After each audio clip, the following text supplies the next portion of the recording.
Assalamualaikum warahmatullahi wabarakatuh. Selamat pagi, salam sejahtera untuk kita semua. Pada kesempatan kali ini, saya Aditya Akbarian. Kita akan berdiskusi mengenai teks negosiasi. Di dalam teks negosiasi ini terdapat 5 cabang materi yang akan kita pelajari pada hari ini, yaitu pengertian teks negosiasi, struktur teks negosiasi, isi teks negosiasi, ciri kebahasaan teks negosiasi, dan langkah-langkah menulis teks negosiasi. Pertama, kita pergi ke pengertian teks negosiasi. Apa itu teks negosiasi? Teks negosiasi tidak lepas dari kehidupan sehari-hari kita, karena teks negosiasi adalah salah satu media penyelesaian oleh kedua belah pihak yang memiliki perbedaan pendapat untuk mencapai kesepakatan bersama dan menguntungkan keduanya. Jadi, ketika kesepakatan tersebut tidak menguntungkan salah satu pihak, maka negosiasi itu tidak akan tercapai atau tidak bisa disebut negosiasi. Kedua, 3 kata kunci yang kita dapat dalam teks negosiasi ini yaitu terdiri antara dua pihak, melibatkan interaksinya, serta kesepakatan di akhir negosiasi tersebut. Contohnya seperti kehidupan sehari-hari kita kepada orang tua. Ketika kita ingin meminta uang jajan lebih untuk mengerjakan tugas atau tugas kelompok, maka secara tidak langsung kita melakukan negosiasi kepada orang tua kita untuk menambah uang jajan kita agar bisa membeli kebutuhan kerja kelompok tersebut. Di lingkungan sekolah contohnya seperti ketika kita diberi tugas oleh guru, kita meminta waktu lebih lama untuk mengerjakan tugas tersebut, dan akhirnya terjadi negosiasi antara kedua pihak tersebut, dari kita yang meminta lebih banyak waktu untuk mengerjakan tugas tersebut dan guru yang sebelumnya telah memberikan jangka waktu dalam mengerjakan tugas tersebut. Kedua, tujuan dan ciri-ciri teks negosiasi. Tujuan adanya teks negosiasi adalah yang paling penting, yaitu memperoleh kesepakatan bersama dalam kedua belah pihak serta kesamaan persepsi. Yaitu misalnya ketika kedua belah pihak itu memiliki perbedaan pendapat yang sangat signifikan, maka dengan adanya teks negosiasi ini kedua belah pihak mempunyai satu pendapat yang baru yang melibatkan pihak-pihak tersebut serta bisa menjadi pegangan untuk bisa mencapai kesepakatan bersama tersebut. Mempersatukan perbedaan pendapat antara pihak-pihak. Nah, sudah dijelaskan sebelumnya, perbedaan pendapat merupakan hal yang sangat lumrah dalam kehidupan sehari-hari. Jadi wajar jika kita melakukan teks negosiasi untuk bisa mencapai kesepakatan bersama tersebut. Mendapatkan kondisi penyelesaian. Teks negosiasi merupakan salah satu media penyelesaian untuk mencapai kesepakatan tersebut. Jadi jika tidak ada penyelesaian, maka tidak bisa disebut selesai teks negosiasi tersebut dan akan terus berjalan sampai negosiasi tersebut bisa mencapai tujuan bersama. Menghindari kerugian seperti memberatkan salah satu pihak. Nah, negosiasi yang baik adalah negosiasi yang bisa menguntungkan kedua pihak dan tidak memberatkan salah satu pihaknya. Seperti ketika kita mencapai kesepakatan mengenai pembelian, salah satunya seperti ibu membeli sayuran di pasar, penjual menjualnya seharga 10.000. Nah, harga tersebut terlalu mahal menurut ibu. Akhirnya ibu membeli seharga 5.000 atau 3.000. Hal tersebut termasuk salah karena ibu tidak memikirkan keuntungan dan kerugian yang dialami oleh penjual. Sebaiknya ibu menawar dengan harga yang tidak terlalu rendah dan bisa menguntungkan kedua belah pihak tersebut. Seperti menawar seharga 8.000, 7.000 atau 8.500. Terus, selanjutnya, ciri-ciri teks negosiasi. Teks negosiasi yaitu kedua belah pihak memiliki kepentingan tidak sama. Nah, Jika kedua belah pihak memiliki kepentingan yang sama, maka hal tersebut tidak bisa disebut teks negosiasi atau negosiasi. Karena kedua belah tersebut secara tidak langsung memiliki kepentingan yang sama dan pendapat yang sama. Lalu apa yang akan kita lakukan dengan negosiasinya? Apa yang akan kita perdebatkan? Apa yang kita akan ajukan dan kita tawarkan jika tidak ada perbedaan pendapat antara kedua belah pihak tersebut? Kedua, memiliki sarana penyelesaian masalah. Nah, bagaimana cara kita menyelesaikan masalah tersebut dalam negosiasi tersebut? Apa kita menyelesaikannya secara musyawarah atau kita selesaikan secara masalah tersebut?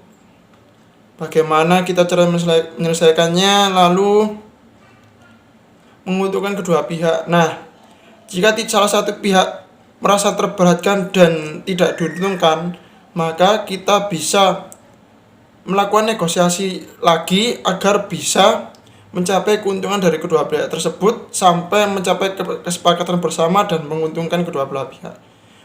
Mencapai kesepakatan kedua pihak. Nah, akhir dari negosiasi adalah tujuan akhir dari negosiasi dan adanya negosiasi adalah mencapai kesepakatan kedua pihak. Nah, tanpa ada kesepakatan, maka negosiasi tidak akan pernah selesai. Selanjutnya, struktur pada teks negosiasi. Pertama, orientasi. Orientasi, kedua pengajuan, ketiga penawaran, keempat persetujuan, kelima penutup. Orientasi adalah awalan dari kita ingin melakukan negosiasi. Contohnya seperti penjual yang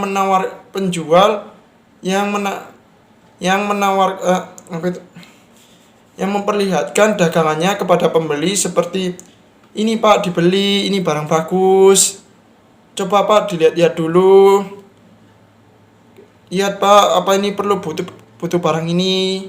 Nah, kedua pengajuan adalah ketika pembeli akan membeli barang dagangan dari si penjual. Setelah dilakukannya orientasi, setelah pembeli tertarik dengan orientasi yang dilakukan oleh penjual yang seperti teks kalimat sebelumnya. Contohnya, ini harganya berapa? Semisal harga dari barang itu 10.000. Ini harganya berapa? Terus bagus nggak harganya? Bagus nggak barangnya? Apa ori?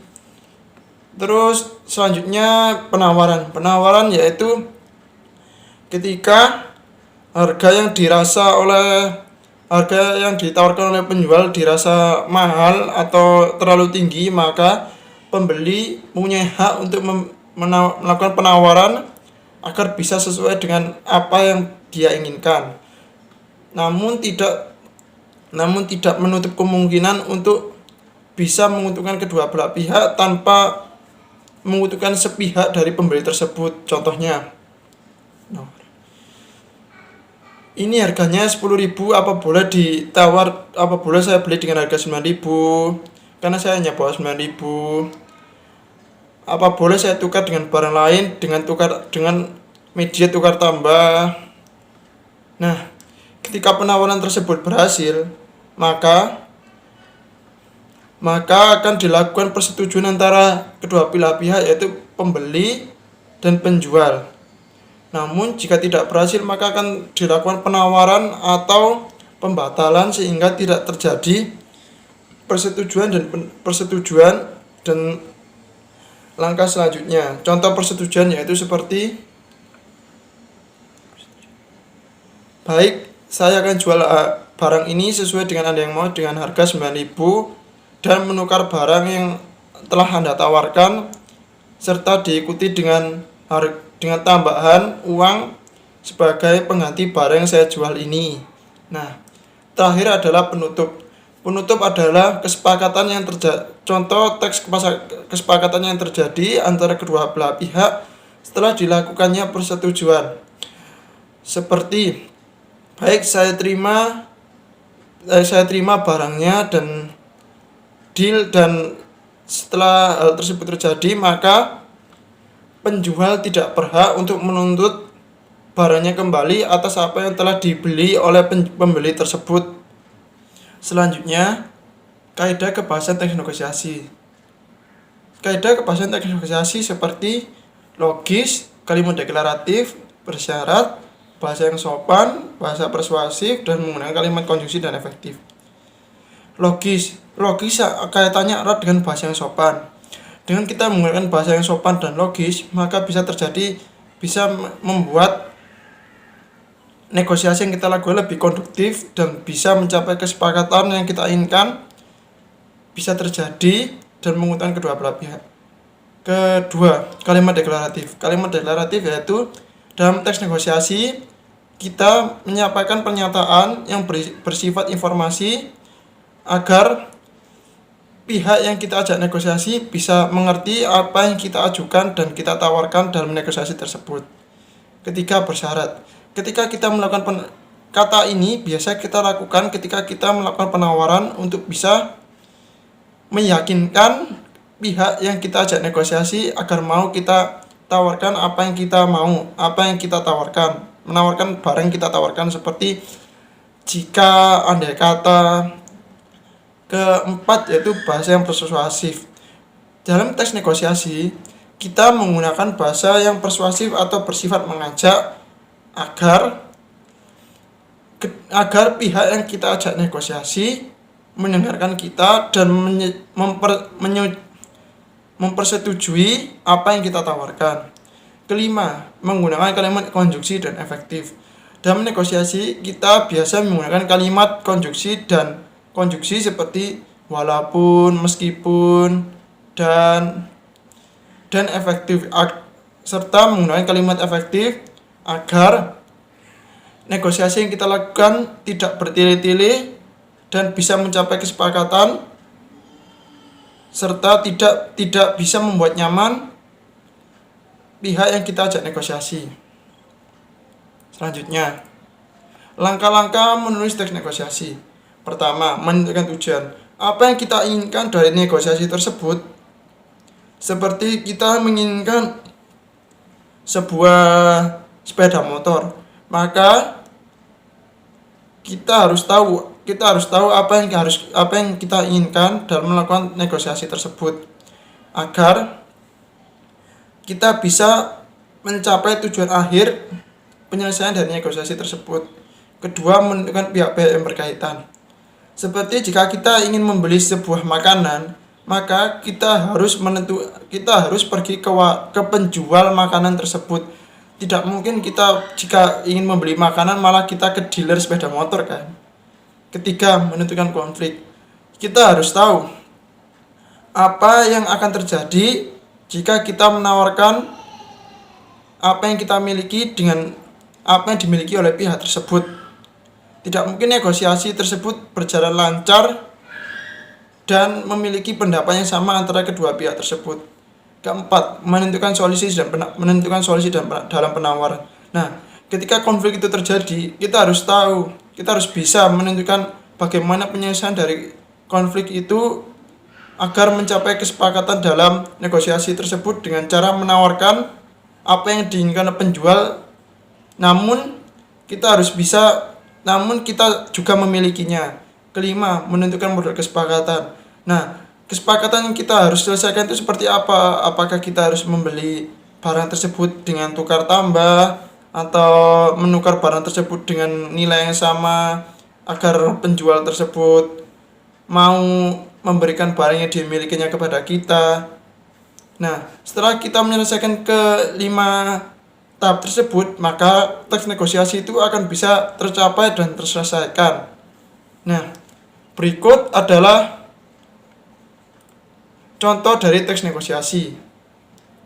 Seperti yang kita lihat ini, teks negosiasi ini terdiri dari warga desa dan pemilik toko.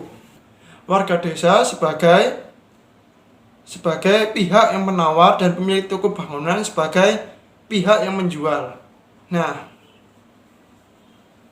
dalam kalimat ini warga desa mengucapkan orientasi untuk melakukan penawaran yang diinginkannya, untuk melakukan teks negosiasi yang akan dilakukannya dengan pemilik toko. Nah, tulisan di warna merah ini adalah orientasi dari teks negosiasi ini.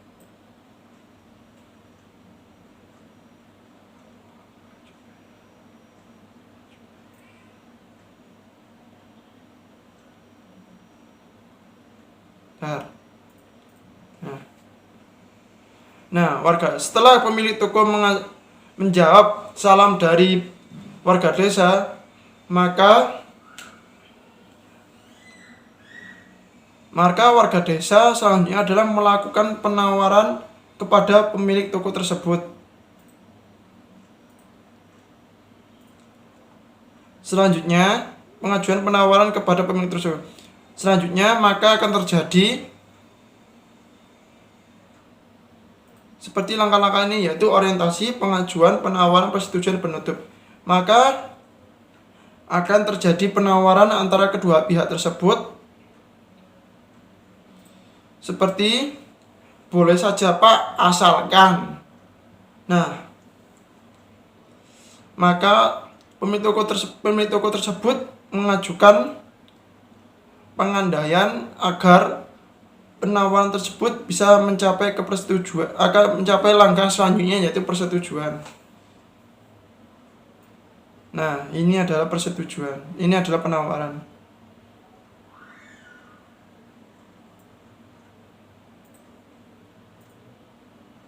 Nah, lalu warga desa menyatakan jika itu bantuan yang Bapak butuhkan, saya rasa bisa melakukannya. Nah, maka hal ini bisa kita kontekskan sebagai sebuah persetujuan. Nah, jika penawaran ini disetujui oleh kedua belah pihak, maka akan ke langkah selanjutnya, yaitu persetujuan. Nah, akhirnya maka akan terjadi setelah persetujuan, maka akan ke tahap selanjutnya, yaitu penutup. Nah, berikut teks negosiasi yang telah saya sampaikan. Selanjutnya, ketika kita ingin belajar teks negosiasi, maka akan saya jabarkan hal-hal yang kita pelajari sebelumnya. Pertama, teks negosiasi adalah media penyelesaian dari kedua belah pihak yang berbeda pendapat akan mencapai kesepakatan bersama dan memiliki pendapat yang sama. Teks negosiasi itu terdiri dari orientasi, pengajuan, penawaran, persetujuan, dan penutup. Tujuan penawaran dan penutup. Kaidah kebahasan teks negosiasi meliputi kalimat logis, menggunakan kalimat deklaratif, menggunakan bahasa yang sopan, kata-kata yang bersyarat, menggunakan bahasa yang persuasif, dan menggunakan kalimat konjungsi dan efektif. Nah, selanjutnya setelah kita belajar teks negosiasi, maka saya akan memberi penugasan agar para siswa bisa memahami teks negosiasi ini dengan baik.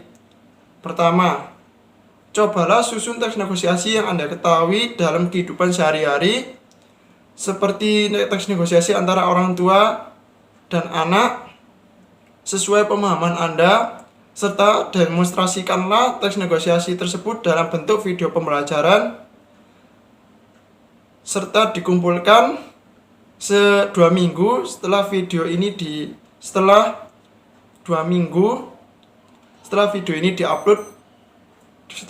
diupload dan dikumpulkan ke ketua kelas. Nah, sekian video pembelajaran yang telah saya mohon maaf. Wassalamualaikum warahmatullahi wabarakatuh.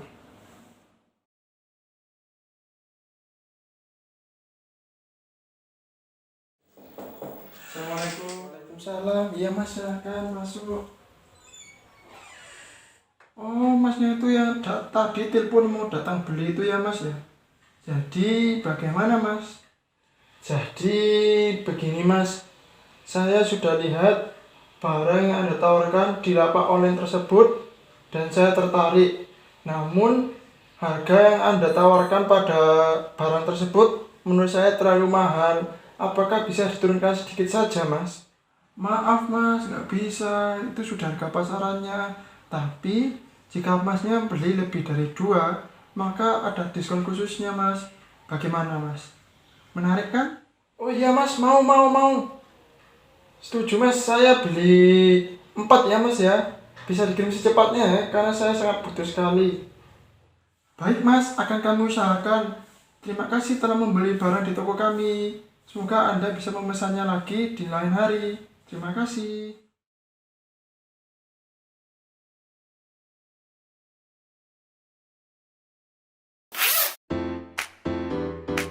Siap raih mimpi? Melangkah mulai hari ini. Siap raih prestasi? Sukses lahir dari suasana belajar yang penuh motivasi. Siap jadi inspirasi? Di sini, kamu ditempa jadi pribadi hebat dan bermanfaat. Mantapkan langkahmu jadi mahasiswa yang siap berkarya, mengabdi, dan menginspirasi bagi bangsa. Students today, leaders tomorrow.